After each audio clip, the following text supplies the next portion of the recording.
And Van den Boomen. okay. What? Are we good? All right, we're back on the show. It's a great show today, Hildegard. You brought some great guests in, including Wilma van den Boomen, who's joining us here, who does tarot. That's all I know. From Freyja's daughter, there's a story behind it, I'm sure. Mm-hmm. And Wilma, you are out of the closet witch, so you told me. Yes. Welcome. Yes. That is awesome. Thank you. Take it away. How did you know you're a witch, and what is a witch?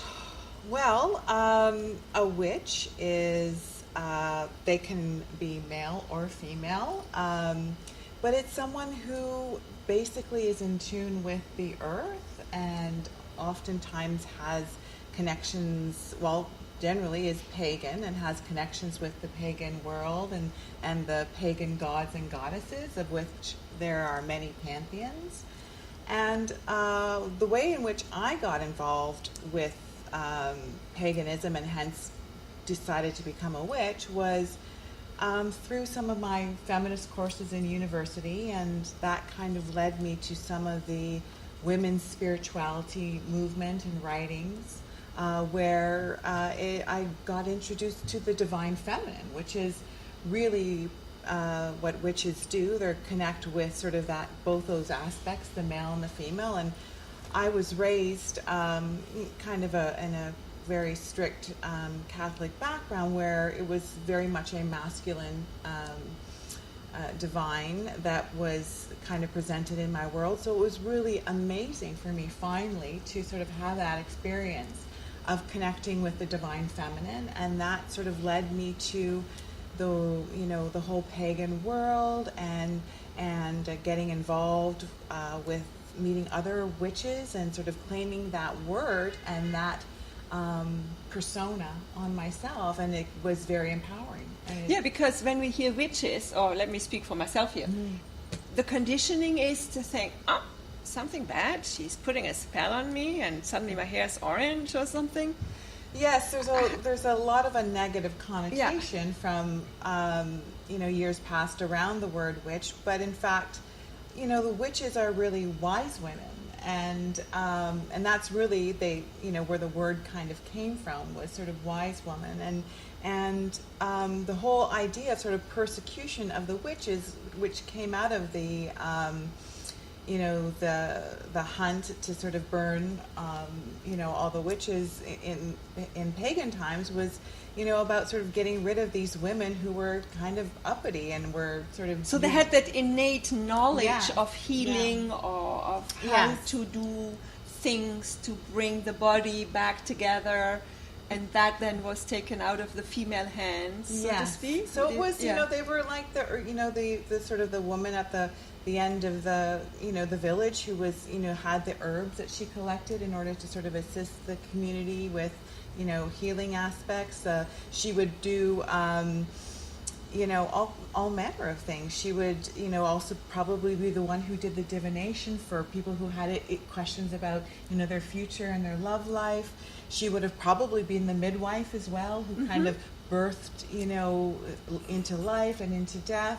So that's where that whole idea comes from. So it's really about living sort of connected to the earth, and also connected to those experiences, both positive and negative, the light and the dark, which is what it's about, the god and the goddess, right? It's about sort of those two aspects that are so prevalent in our world and we can't get a part of, and so really being connected to those. Well, we spoke earlier with our previous guest about the separation, like the physical from the spirit or God or the force that animates the physicality, and how we are not really in touch with that.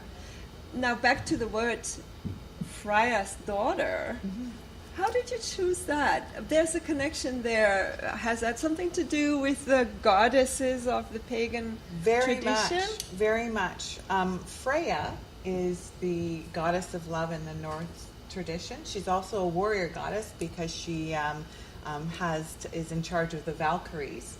But because of my background being Germanic and Dutch, I wanted to have a connection with sort of my cultural pantheon, which is the Norse pantheon. So, learning about sort of the Nordic stories and particularly gaining an affinity with Freyja.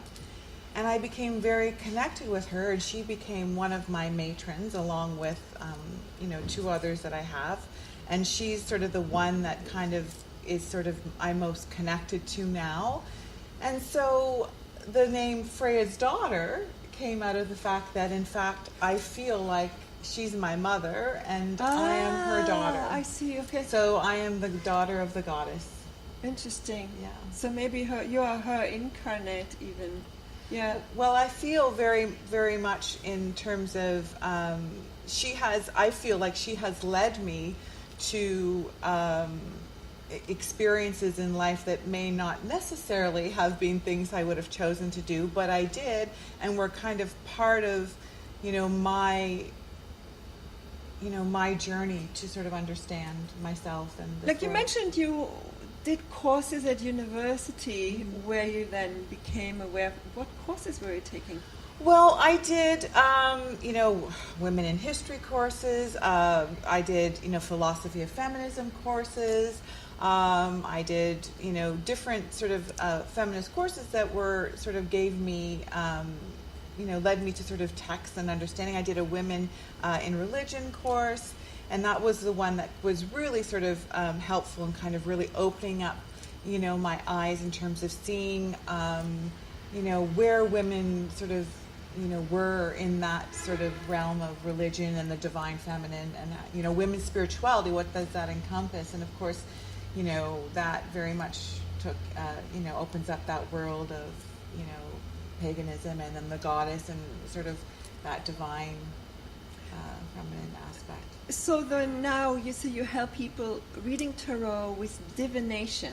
Could you define that a little bit more? Because we're all looking for answers these days. Yes. And we want it now. We go to the doctor, give me the pill. I need to move on. I have a busy schedule. Right. How does divination fit into this? And what is it that you're bringing to the client if I now come to you and say, I have no time and I'm sick and I'm just divorced or whatever it may be? What is it that you can bring to me as your potential client? Well, How do you work? tarot is essentially a tool like anything else, and it's an insight. It's a means to kind of be self-reflective. It's a means to have sort of an understanding of the human experience, and it's a means to have maybe sort of an opportunity to kind of look into what is the potential future. So that divination piece, that sort of foresight piece, which is also often people mostly think of with tarot, is also there. But a lot of people don't realize that it's also a really great kind of therapeutic tool, sort of just for the everyday, for sort of understanding, what is going on. Because the tarot is essentially the fool's journey, so our journey in the world. So it talks about, sort of going through that process of, sort of lovers and sort of chariot and sort of justice and death and life and tower and all those things that are archetypal in our life that everyone experiences at some point in time. So it's it really allows people to kind of connect.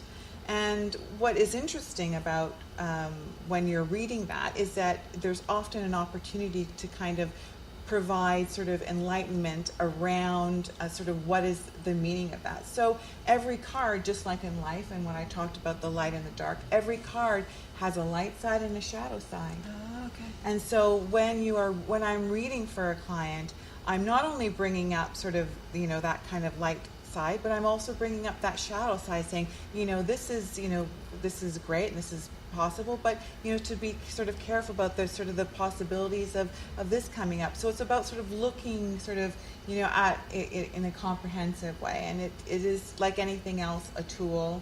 like any of the divination tools, whether it be a pendulum or what have you. It's runes, whatever. They're all kind of tools to kind of assist in sort of kind of opening up that sort of psychic potential, right? And you find that it's it starts to tell a story, right? So when I'm reading, the cards start to tell a story to me, and I can kind of sort of talk about what they mean and how they might sort of work in terms of their life. And that in itself, having another human being then speak about my situation that I didn't talk about is therapeutic, as you mentioned earlier. It gives this hope for various possibility. Explain the tarots you use, because different readers use different cards or tools. What are your tools and how do you choose them? Well, there's a lot of different... you mentioned runes. I'm wondering whether you use them. I don't use runes, even though they are actually sort of the prime north divination tool. Just mainly because I'm, tarot is sort of being kind of a real focus and study for me, and it is an intensive study to really kind of go in depth into sort of each of the cards, given that there's 78 cards that you have to learn and sort of go deeper in terms of the complexity of the meaning of each card. But there's, so when people are choosing the decks, they can there's a lot of different artists that have kind of interpreted the meaning of those cards in various different ways. And so I am also a collector of decks because I just have a passion for art. So I find, that really interesting, and I also love seeing the different interpretations people have. And so personally, I have decks that are very fun and lighthearted. I have a unicorn deck. I have decks that are more perhaps sort of new age in kind of their presentation. I have decks that might be a little bit darker if someone really is wanting to go into a shadow work.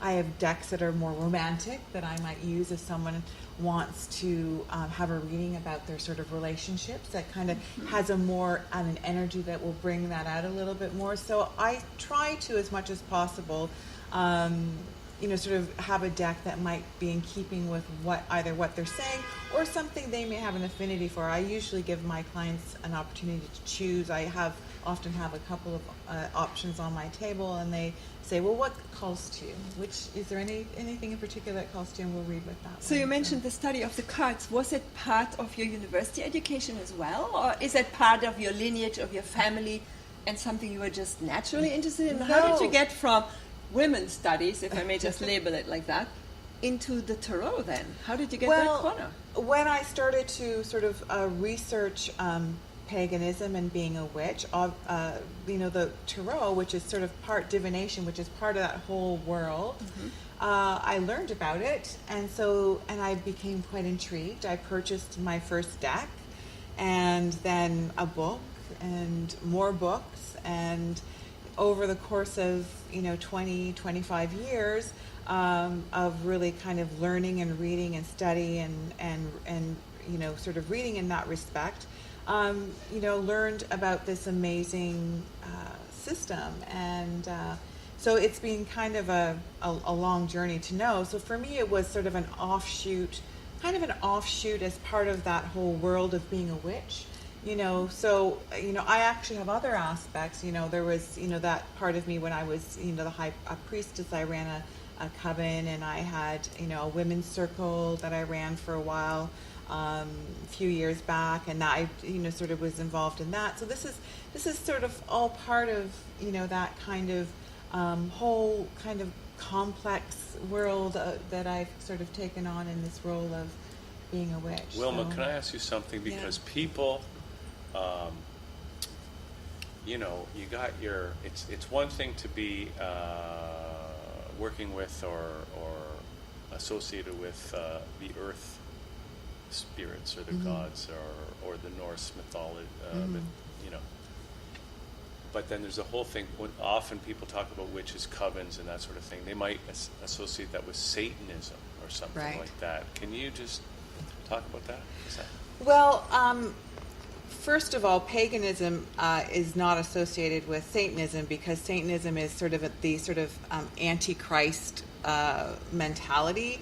But we don't actually subscribe to the Christian gods and philosophies. It's just not a pantheon that we deal with. There might be people who might include the Christian pantheon in their practice, but as a general rule, most of the paganism comes from, it's quite culturally based. So you can have the Greek pantheon, people who might sort of take that on. There's a lot of Celtic.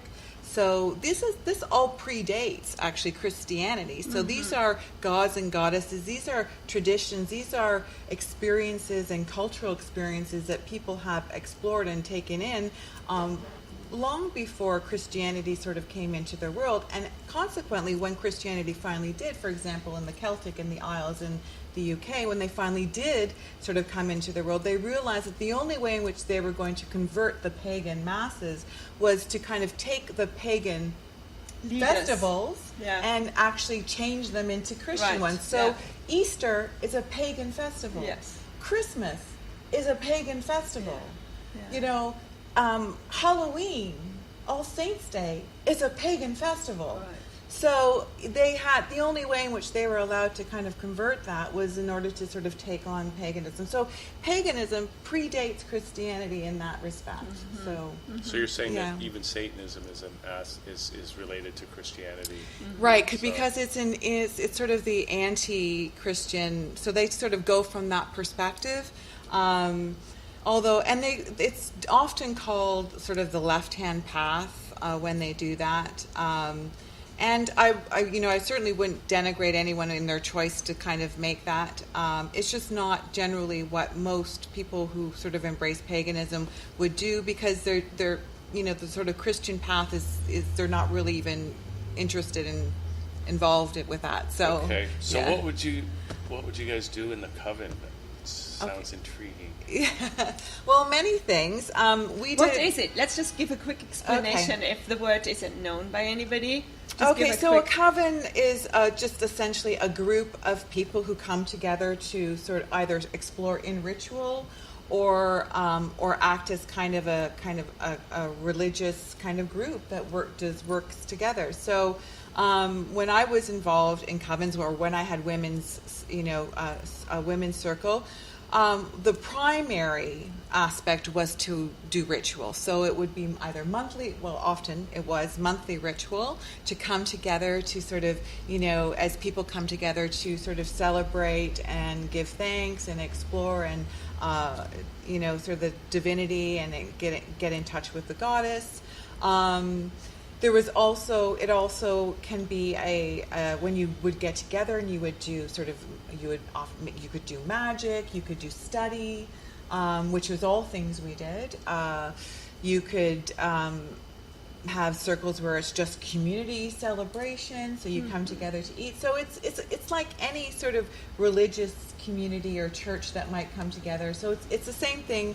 The only thing is, often a coven is much smaller. So a coven is generally a working group of which is usually no more than 13, and it becomes quite intimate, and there's sort of can be a lot of working together in sort of close knit. And so if it's bigger than 13, it often is called a grove or something else, or a circle.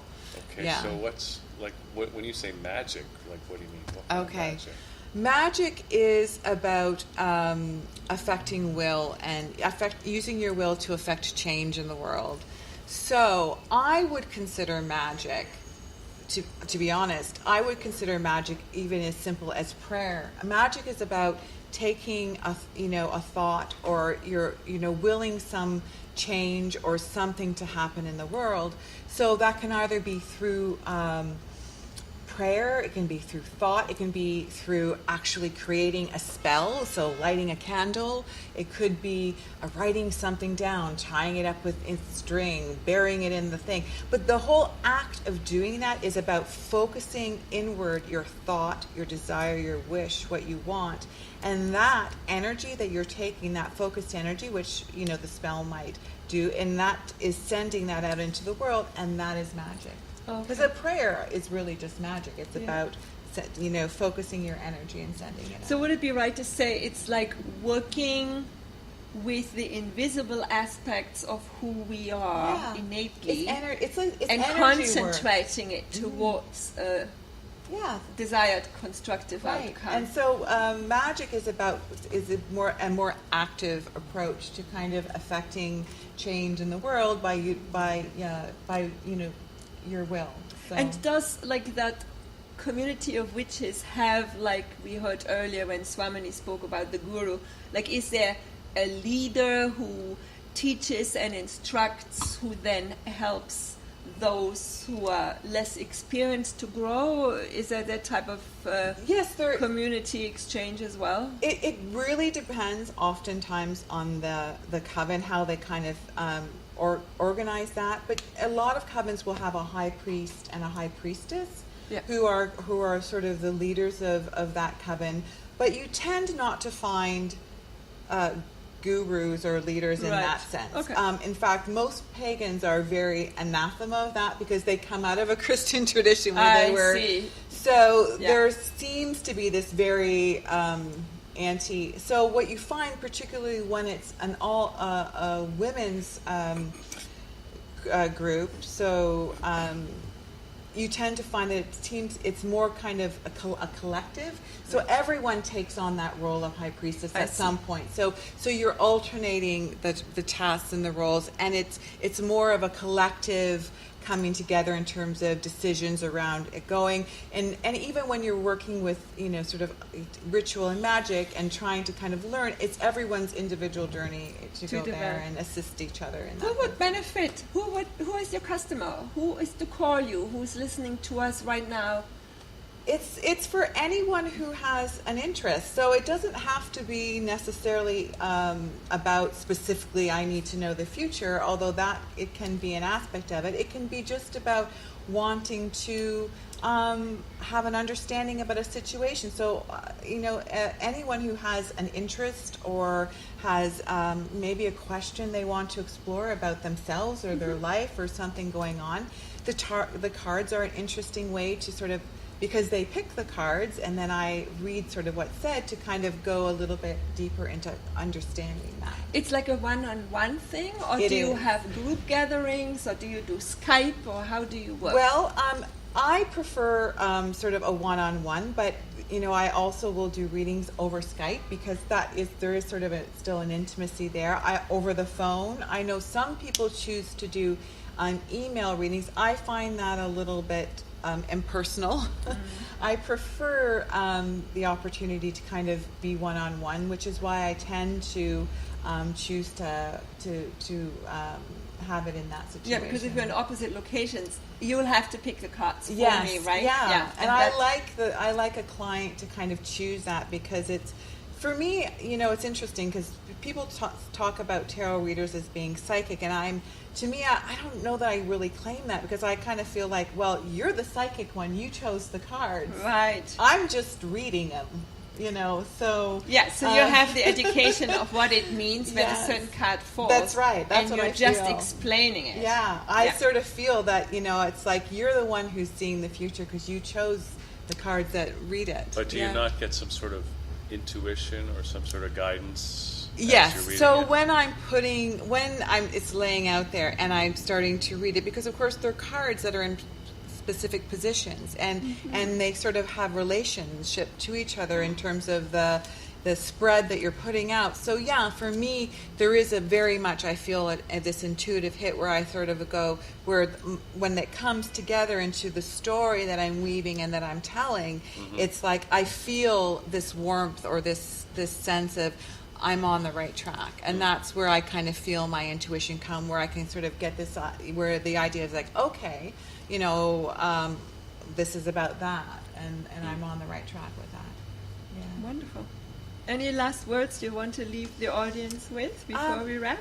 Just to sort of, kind of dispel, hopefully, any sort of worries or fears around, witchcraft and tarot. I think there's been a lot of misinformation and a lot of propaganda that has been put forth, that this is sort of bad or negative, when in fact it is, magic and divination and witches have been around always, and they've always been there, and people have always gone to the wise women at the corner of the village to sort of find out, sort of what their future might tell, if their lover is also interested in them, or if they could sort of have assistance with something going on. So this is nothing to be afraid of. It's something to sort of explore and kind of, and it offers insight into yourself and your world. And so trust yourself, use your own psychic abilities, and